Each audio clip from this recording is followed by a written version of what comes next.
National recruiting agency భారతదేశంలో lower level exams అంటే non గెస్టెడ్ ఎగ్జామ్స్కి రకరకాల ఏజెన్సీస్ ఉన్నాయి, రకరకాల ఎగ్జామినేషన్ ఇన్స్టిట్యూషన్స్ ఉన్నాయి. Staff selection commission, IBPS banking ఎగ్జామ్స్కి, రైల్వే రిక్రూట్మెంట్ బోర్డ్, ఇలా చాలా ఉన్నాయన్నమాట. వీటన్నిటికి సంబంధించి basic level online preliminary exam common eligibility test ఒకటి గవర్నమెంట్ పెట్టబోతుంది. దీని మీద బడ్జెట్లో నిర్మలా సీతారామన్ గారు అనౌన్స్ చేశారు. యూత్ అందరూ కూడా ఎంప్లాయ్మెంట్ కోసం రకరకాల కాంపిటేటివ్ ఎగ్జామ్స్ రాసుకుంటూ రకరకాల టైంలో రకరకాల అడ్జస్ట్మెంట్స్ ఇలా కాకుండా ప్రిలిమినరీ ఎగ్జామ్ వరకు ఒక కామన్ ఎలిజిబిలిటీ టెస్ట్ ఆన్లైన్లో పెట్టేసి దాంతోపాటు వాళ్ళకి ఒక కామన్ మెరిట్ లిస్ట్ ఇస్తే బెటర్గా ఉంటుందని చెప్పి ఆవిడ అభిప్రాయపడ్డారు. The main purpose of National Recruiting Agency is to streamline the recruitment of subordinate jobs, particularly Group B non-gazetted, Group C non-technical and clerical posts in the government. వీళ్ళందరికీ అనమాట. నాకు examples చెప్పాను కదా, స్టాఫ్ సెలక్షన్ కమిషన్, ఐబీపీఎస్, వీటిలో only prelims exam అయిన తర్వాత ఆ list వీళ్ళకి పంపించేస్తే ఏ డిపార్ట్మెంట్కి ఆ డిపార్ట్మెంట్ మెయిన్ సపరేట్గా కండక్ట్ చేస్తారు.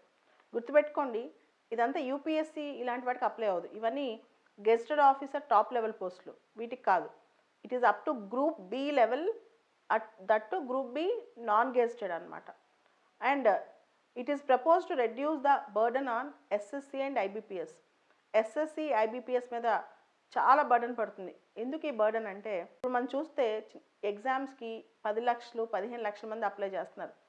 వీళ్ళందరికీ ప్రిలిమినరీ ఎగ్జామ్ ఎవరికాళ్ళు కండక్ట్ చేయాలంటే అంత ఈజీ టాస్క్ కాదు. ఈ అప్లికేషన్స్ అన్ని స్క్రూటనైజ్ చేసి స్ట్రీమ్లైన్ చేసి ఇదంతా.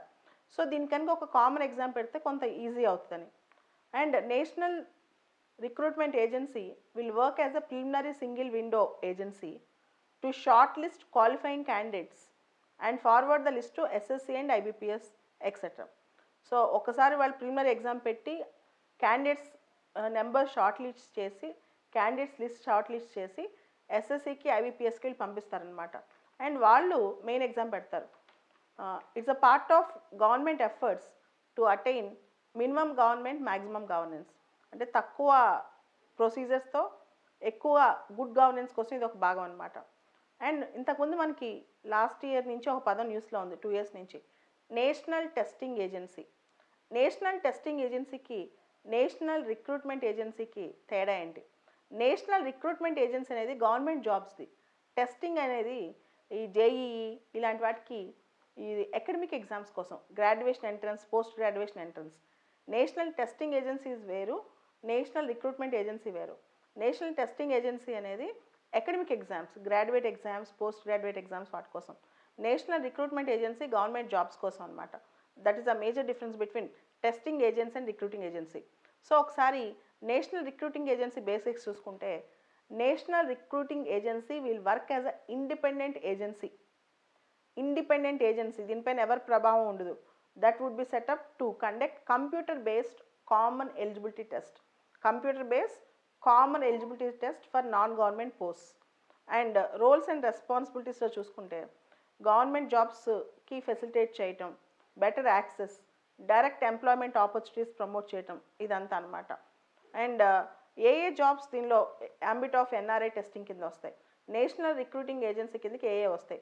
RRB group D recruitment, RRB NTPC recruitment exam, SSC CGL examination, SSC CHSL examination, SSC MTS examination, SSC JHT examination, ఇవన్నీ కూడా నేషనల్ రిక్రూటింగ్ ఏజెన్సీ గురించి కిందకి వస్తాయి. కాకపోతే ఇది ఇంకా ఎస్టాబ్లిష్ అవ్వలేదు, ఫైనల్ మోడాలిటీస్ కూడా ఇంకా ఫైనలైజ్ అవ్వలేదు. కాబట్టి మనం వెయిట్ చేయాలి. కానీ ఇది బడ్జెట్ అనౌన్స్మెంట్ కాబట్టి ఒకసారి చదువుకుని వెళ్ళాలి. National recruiting agency.